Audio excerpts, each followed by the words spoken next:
যীশু খ্রিস্টের জন্মদিন উপলক্ষে সেজে উঠেছে প্রতিটি গির্জা। গির্জার প্রতিটি প্রান্তেই একটা আলোর রোশনায় মুড়ে গেছে। বিভিন্ন জায়গায় আলোতে ভরপুর।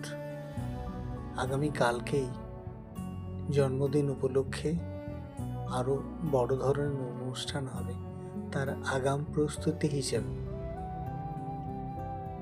আগাম প্রস্তুতি হিসেবেই আজকের আলোর এই রোশনাই। হয়তো ভালো লাগবে আপনাদের। প্রত্যেকটা কোণায় কোণায় একটা সাজু সাজু রব পড়ে গেছে।